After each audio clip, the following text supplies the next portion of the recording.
আজকে লেকচারে আমরা দেখব কিভাবে আমরা হেক্সাডেসিমাল থেকে অক্টালে কনভার্ট করব এবং অক্টাল থেকে হেক্সাডেসিমালে কনভার্ট করব। সো গত লেকচারে কিন্তু স্যার আমরা দেখেছিলাম কিভাবে আমরা হেক্সাডেসিমাল থেকে বাইনারি করেছি এবং অক্টাল থেকে আমরা বাইনারি করেছি। তো এখানে আমরা শুরুর দিনে কিন্তু শুরুর ক্লাসে আমরা বলেছিলাম স্যার যে আমরা হেক্সা থেকে কিন্তু সরাসরি আমরা অক্টাল স্যার করতে পারবো না, তাই না? আমাদেরকে হচ্ছে অবশ্যই মাঝখানে হচ্ছে আগে বাইনারিতে কনভার্ট করে তারপর হচ্ছে এটাকে অক্টালে কনভার্ট করতে হবে। আগে আমরা হেক্সা থেকে বাইনারিতে কনভার্ট করবো স্যার। তাহলে এখানে দেখো আমরা যে কোশ্চেনটা লিখে রেখেছি CE.9 থেকে হচ্ছে আমরা অক্টালে যাব। তাহলে আগে আমরা 16 থেকে হচ্ছে 2 এ কনভার্ট করবো স্যার। তাহলে দেখো এখন C9.E এখান থেকে হচ্ছে আমরা আগে বাইনারিতে কনভার্ট করবো স্যার। তাহলে বড় সংখ্যা থেকে ছোট সংখ্যাতে কনভার্ট করলে কিন্তু স্যার ভেঙে ভেঙে আলাদা করতে হয়। যেহেতু 16 মানে 4 বিট, আমরা এটাকে 4 বিট করে ভাঙবো। 1 2 4 8। সি মানে 12, 8 আর 4 12, দুটি শূন্য, 9 হচ্ছে 8 আর 1 9 এবং ই হচ্ছে স্যার 14। তাহলে 12 আর 13 14, আমাদের এখানে 1 লাগবে না। তাহলে এখন আমরা C9.E কে বাইনারিতে কনভার্ট করলে কিন্তু আমরা পাচ্ছি এখান থেকে শুরু করব 1 1 0 0 1 0 0 1 এবং 1 1 1 0 1 0। আর এখানে আমাদের একটা দশমিক ছিল স্যার একটা ঘর আগে, তো এক ঘর মানে কিন্তু স্যার এই 4টা ঘর, তাহলে আমরা 4টা ঘর আগে একটা দশমিক দিয়ে দিব স্যার, ঠিক আছে? তো এইটা হচ্ছে আমাদের হাফ অঙ্ক। আমরা কিন্তু মাত্র হেক্সাডেসিমাল থেকে বাইনারি করলাম, এখন কিন্তু স্যার আমরা হচ্ছে বাইনারি থেকে অক্টালে কনভার্ট করব। তাহলে এই যে আমরা বাইনারি ভ্যালুটা স্যার পেয়েছিলাম, তো এই বাইনারি মানটাকে আমরা লিখবো এখানে 1 1 0 0 1 0 0 1.1110 থেকে আমরা অক্টালে যাব। স্যার দেখো এখানে আমরা কিন্তু বাইনারি থেকে অক্টাল করার নিয়ম কি ছিল স্যার? ছোট সংখ্যা থেকে বড় সংখ্যা করলে স্যার কিন্তু যুক্ত করে করে স্যার বড় করতে হয়। যেহেতু আমরা হচ্ছে অক্টাল এখানে 3 বিট, আমরা কিন্তু স্যার 3 বিট করে যুক্ত করব। তাহলে এখানে ডান থেকে বাঁ দিকে 3টা করে ঘর আমরা যুক্ত করব, 3টা, ঠিক আছে? তাহলে এখন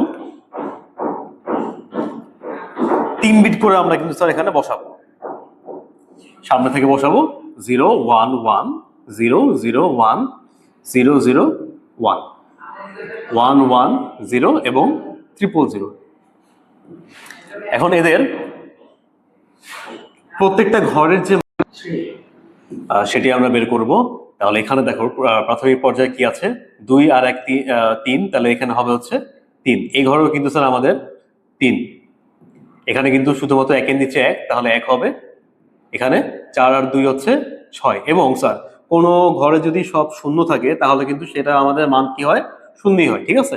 তাহলে আমরা কি বলতে পারি, এই যে আমাদের বাইনারি ভ্যালুটা পেয়েছি, এই বাইনারি ভ্যালুর অক্টাল কত হবে স্যার? 33160। স্যার এখানে কিন্তু দেখার বিষয় হচ্ছে আমাদের মাঝখানে একটা দশমিক আছে, তাই না?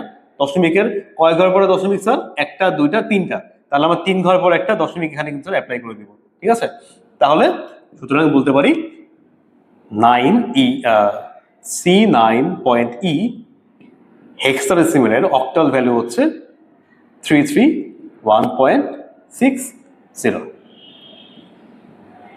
এখানে দেখো আমরা আরেকটা অঙ্ক লিখে রেখেছি, যেটা হচ্ছে অক্টাল থেকে হেক্সাডেসিমাল, ঠিক আছে? এটা হচ্ছে ঠিক আগের অঙ্কের বিপরীত। স্যার আমরা কিন্তু এখানেও কিন্তু আগের নিয়ম ফলো করব। অক্টাল থেকে যদি আমাদের হেক্সাডেসিমালে কনভার্ট করতে হয় তাহলে কিন্তু স্যার আমাদের মাঝখানে অবশ্যই বাইনারিকে হয়ে তারপর হচ্ছে আমাকে হেক্সাডেসিমালে যেতে হবে। আগে আমরা কি করব স্যার? অক্টাল থেকে বাইনারি করব, সেখান থেকে হচ্ছে আমরা হেক্সাডেসিমালে যাব। তাহলে এখানে দেখো যেহেতু আমাদের অক্টাল আছে, তাহলে আমরা এখন এই অক্টাল ভ্যালুটাকে হচ্ছে বাইনারিতে কনভার্ট করব। যেহেতু আমাদের বড় থেকে ছোট করলে স্যার ভাঙতে হয়, 3 বিট করে আমরা এটাকে ভাঙবো, ঠিক আছে? 1 2 4, তাহলে 3, 3কে ভাঙলে কি হবে স্যার? শুধু 2 এর একে 3, 4 এর কোনো কাজ নেই, আবার সেম, এবং 6, 4 আর 2 6। তাহলে এরা হচ্ছে আমাদের অক্টালের বাইনারি ভ্যালু। তাহলে 33.6 এর বাইনারি হবে কত স্যার? 0 1 1 0 1 1 1 1 0। এবং স্যার এখানে দেখো আমাদের কিন্তু এখানে 2 ঘর পর একটা দশমিক আছে, তার মানে কত হবে? 6 ঘর পর একটা দশমিক আমরা এখানে অ্যাপ্লাই করব। এই হচ্ছে এটা বাইনারি ভ্যালু। এখন আমরা এখান থেকে আবার যাব কিন্তু স্যার হেক্সাডেসিমেলে, তাই না? তাহলে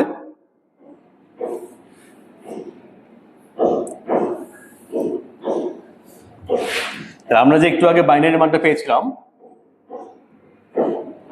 আবার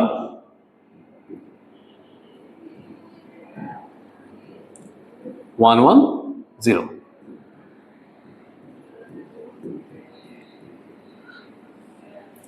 আমরা কিন্তু জানি ছোট থেকে বড় করতে হলে কিন্তু স্যার যুক্ত করে করে বড় করতে হয়। আমরা এখানে কি যুক্ত করব?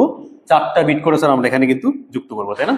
তাহলে যেহেতু দশমিক আছে এখানে, দশমিকের আগে 4 ঘর, এখানে 2টা ঘর কম আছে, 2টা বসিয়ে নিব, এবং দশমিকের পরে হচ্ছে স্যার আবার কিন্তু 4 ঘর, ঠিক আছে? তাহলে এখন আমরা এই সংখ্যাটাকে কিন্তু 1 2 4 8 এর সামনে থেকে বসাবো। তাহলে কি হবে স্যার? 0 0 0 1 1 0 1 1 এবং 1 1 0 0, ঠিক আছে? তাহলে এখানে আমাদের এই ঘরটার মধ্যে স্যার কোন কোন বিট 1? শুধু কিন্তু 1, তাই না? তার ভ্যালু হবে 1। এখানে স্যার কত? 8 2 10 রেখে 11, 11 মানে হচ্ছে বি, এবং এখানে কিন্তু স্যার হচ্ছে সি, তাই না? তাহলে আমরা কি বলতে পারি? আমাদের এই যে বাইনারি ভ্যালু 0 0 0 1 1 0 1 1.110, এই বাইনারিটার হেক্সাডেসিমাল ভ্যালু হবে স্যার 1b। 2টা ঘর পরে একটা দশমিক আছে দেখে আমরা দশমিক দিয়ে দিব, এবং হচ্ছে সি। সুতরাং বলতে পারি 33.6, এই ঘরটার অক্টাল ভ্যালু হবে স্যার 1b.c। ঠিক আছে স্যার?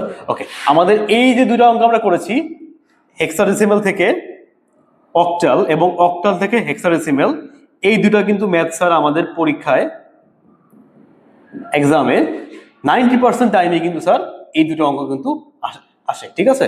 আমাদের কনভার্সনের ক্ষেত্রে হচ্ছে এই হচ্ছে আমাদের শেষ নিয়ম। আশা করি আমাদের প্রথম লেকচার থেকে এই লেকচার পর্যন্ত দেখলে তোমরা একদম কনভার্সন সম্পর্কে পুরোপুরি ক্লিয়ার হয়ে যাবে।